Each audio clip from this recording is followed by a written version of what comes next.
नमस्कार आपसे, मेरा नाम है अशोक यादव एडवोकेट और मैं आप सभी के लिए लीगल एडवाइस से वीडियोस अपलोड करता हूं जो कि आप सब लोग लाइक करते हैं, पसंद करते हैं, शेयर करते हैं और सब्सक्राइब भी करते हैं। अब तक नहीं किया है तुरंत करिएगा और दूसरे लोगों तक भी इस जानकारी को जरूर शेयर करिएगा।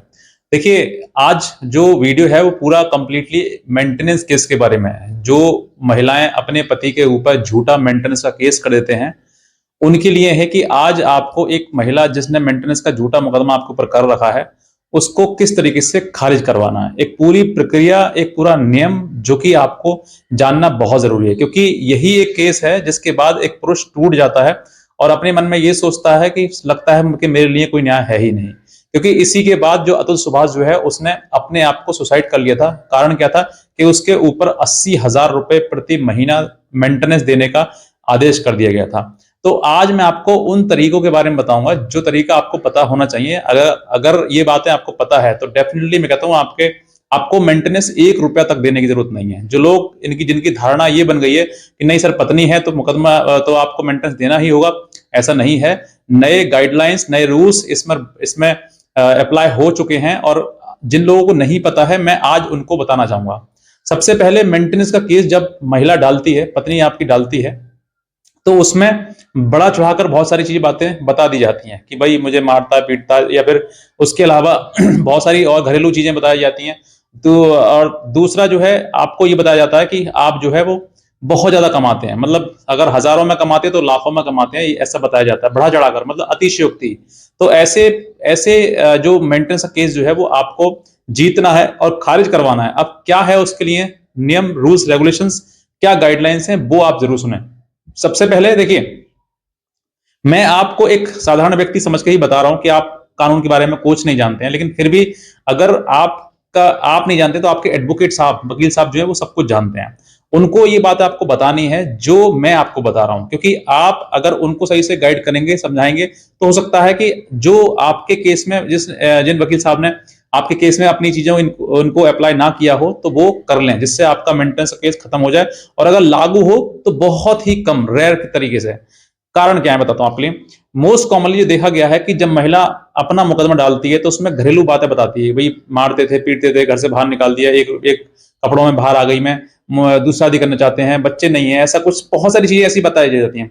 अब वकील जो होते हैं, जो लड़के का जो वकील होता है, अगर लड़के का वकील समझदार है तो फिर सिर्फ और सिर्फ वो फोकस करेगा मेंटेनेंस पर। मतलब कि जो केस है 125 सीआरपीसी या 144 बीएनएसएस, अगर इन दोनों किसी में धारा में आपके पास मुकदमा है तो आपको सिर्फ इसी धारा के ऊपर फोकस करना है। मतलब आपको यही चीज समझानी है कि वो मेंटेनेंस देने योग्य है या फिर नहीं है, और लड़की मेंटेनेंस खुद को मेंटेन करने में सक्षम है या फिर नहीं है। यही बात बस आपको कोर्ट में सिद्ध करनी है और सेटिस्फाइड करना है माननीय न्यायालय को कि आप जो लड़की जो है वो सक्षम है पैसा कमाने में और वो उसके पास में काफी इन सब चीजों की सोर्सेज ऑफ इनकम है। तो ये बात आपको सेटिस्फाइड करनी है, ना कि घरेलू जो बातें हैं। अगर आप सवाल पूछते हैं तो सवाल पूछते हैं तो आप जो कि भाई मारा पीटा था, नहीं मारा था, कहां मारा था, कैसे मारा था, मेडिकल कराया, नहीं कराया, ये सब बातें जो है घरेलू चीजें आती हैं। इन सब चीजों का मेंटेनेंस केस में कोई रोल नहीं है।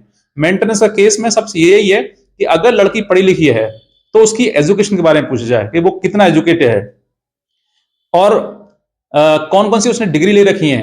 उसकी डिग्री लेने के बाद उसने कहां जॉब के लिए अप्लाई किया या फिर कहां जॉब करी तो कितने की करी, और उसके बाद कितने दिन करी, कितनी सैलरी है, सैलरी पैकेज क्या है, कितना कमा सकती हैं आप, क्या करती हैं आप। ऐसे सवाल आपको करने हैं। इस तरीके के सवाल बना के आपको कम से कम 10, 15 या 20 सवाल आप बना लीजिए इसी के आसपास, इर्द गिर्द में, जिससे ये पता लगेगा कि महिला काम करने में सक्षम है। अगर मान लीजिए वो झूठ बोल रही है कि मैं सर मैं काम नहीं करती हूं, लेकिन पढ़ी लिखी हूं, आप बीएड हैं या फिर बीएससी हैं, एमएससी हैं, या फिर बहुत मतलब अच्छी खासी आपकी एजुकेशन है, लेकिन उसके बाद भी आप मना कर रही हैं कि मैं कुछ नहीं कमाती हूं और मेरा मतलब मैं काम नहीं करती हूं, तो इसका मतलब साफ समझ में आता है कि आप योग्य तो हैं, लेकिन आप जानबूझकर अगर आप काम करती हैं तो छिपा रही हैं, और अगर नहीं कर रही हैं तो आप करने के योग्य हैं तो करती क्यों नहीं है। तो ये चीजें जो है वो आपको ये निकलवानी है किस टाइम पर, जब महिला लड़की जो है वो अपना एक शपथ पत्र देती है, एफिडेविट देती है, जिसके बाद उसकी उससे जिरह होती है। तो लड़की से जब जिरह होती है तो जिरह के दौरान ये सवाल पूछने हैं। यही चीजें पत्रावली पर लेकर आनी है। जब पत्रावली पर आएंगी तो कोर्ट इन सब चीजों को ध्यान देगा और आपको बताया जाएगा कि लड़की जो है, आपके वकील साहब बताएंगे कि लड़की जो है इतनी पढ़ी लिखी है। अब पढ़े लिखिए, आपने वो चीजें सब पूछ ली। अब दूसरा आपके पास एक और टॉपिक है जिसमें आपको उसकी इनकम के साथ में इनकम और एजुकेशन दोनों को साथ साथ में आपको जोड़कर बताना है कि भाई इतनी इनकम है, इतनी सोर्सेज हैं इसके पास में, लेकिन फिर भी ये लड़की जो है मना कर रही है, इसका मतलब ये साफ साफ है झूठ बोल रही है। तो ऐसा अगर आपने साबित कर दिया कि वो झूठ बोल रही है और छिपा रही है, तो डेफिनेटली जो है वो आपका मेंटेनेंस नहीं बनेगा। कारण क्या है उसका? बहुत सारे अभी लेटेस्ट जजमेंट भी आए हैं कि जो लड़की है, मतलब if the women is capable to earn, या फिर उसने अभी हाई कोर्ट का ही एक जजमेंट है, मुझे याद नहीं आ रहा है अभी, उसमें ये कहा गया है कि we are not creating an army of the idle women, मतलब एक हम आर्मी नहीं बना रहे हैं जो कि लड़कियां सक्षम हैं करने में, क्योंकि कॉन्स्टिट्यूशन में भी राइट टू इक्वलिटी का अधिकार दिया गया है। तो अगर लड़की सक्षम है काम करने में तो काम करे, ना कि आइडल बैठे घर पर और मेंटेनेंस की करे। तो ऐसी ऐसी टिप्पणी भी आई है और कैसे कई जजमेंट हैं जो पास हो चुके हैं कि लड़की पढ़ी लिखी है तो फिर आपको कोई आवश्यकता नहीं है मेंटेन करने की। दूसरा, इसमें से मान लीजिए लड़की ने कभी जॉब करी है या फिर जॉब कर रही है या फिर कर चुकी है या फिर करना चाहती है, कुछ भी है, तो आपको वो बताना है, क्योंकि रजनीश वर्सेस नेहा का जो लैंडमार्क जजमेंट है ऑनरेबल सुप्रीम कोर्ट का, उसमें स्पष्टली कहा गया है if the wife is unable to maintain, मतलब अगर वो मेंटेन करने में इनेबल है, यानी कि वो सक्षम नहीं है, तो आपको मेंटेनेंस देने दिया जाएगा, लिया जाएगा पति के द्वारा। अदरवाइज नहीं। अगर आप कमाती हैं या कमा सकती हैं या फिर पढ़ी लिखी हैं तो कमाती क्यों नहीं है, क्यों घर पर बैठे हो आप? तो ऐसे कई सवाल हैं जो उठाए जा सकते हैं, और इस दौरान जो है इस बात अगर आपने कोर्ट को सेटिस्फाइड कर दिया तो मैं कहता हूं 100% आपका केस डिसमिस हो जाएगा, क्योंकि आप अर्न है करते हैं और कैपेबल हैं।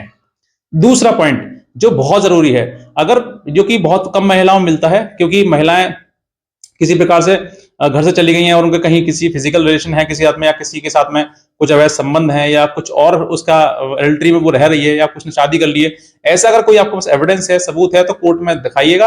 अगर ये बात प्रूफ कर देते हैं आपकी, हाँ उसकी एडल्ट्री में वो है, वो या फिर किसी और के साथ संबंध है उसके, तो डेफिनेटली फिर आपको नहीं देना पड़ेगा। सेक्शन 144 का क्लॉज है 4, जो कि बीएनएसएस में है, नए कानून में, उसमें भी बताया गया कि no wife is entitled to get maintenance if she is living in adultery. अगर कोई एडल्ट्री में रह रही है तो ऐसी महिला को कोई भी मेंटेनेंस देने की आवश्यकता नहीं है। तो ऐसी आपको चीजें ढूंढनी है जिसके बाद महिला को किसी प्रकार का कोई आपको मेंटेनेंस नहीं देना पड़ेगा। सबसे बड़ी बात यही है कि आप उन सब चीजों की जानकारी रखें। जो ये कहते हैं कि नहीं मेंटेनेंस देना ही पड़ेगा, उनके लिए भी आप समझाएं कि मेंटेनेंस देने की आवश्यकता उस महिला को है जो अनेबल टू अर्न है या फिर अनेबल टू मेंटेन हरसेल्फ है, मतलब स्वयं को मेंटेन नहीं कर सकती है। उसके लिए नहीं, जो पढ़ी लिखी है, अच्छी है, बहुत अच्छी पढ़ी लिखी है, पढ़ाई करती है, कमाई भी करती है, लेकिन फिर भी कोर्ट को ये बता रही है कि मैं तो कुछ नहीं कमाती हूँ, तो ऐसी को आप समझा सकते हैं कोर्ट में कि भाई सर ये सब कुछ करती है और ये काम करती है। अगर उसने कभी जॉब भी करी है और छोड़ भी दी है तो इसका मतलब वो नहीं पाएगी, क्योंकि वो सक्षम है काम करने, वो काम कर सकती है और पैसा कमा सकती है। तो कोई बर्डन नहीं है, बोझ नहीं है उस पर कि पति ही उसका मेंटेन करेगा उसको पूरी तरीके से, वो स्वयं भी कर सकती है। तो बस मैं इतना ही कहना चाहूंगा। अगर आप नए हैं तुरंत सब्सक्राइब कर लें चैनल के लिए और दूसरे लोगों तक जरूर इस वीडियो को शेयर करें। आज का वीडियो देखने आपसे बहुत धन्यवाद।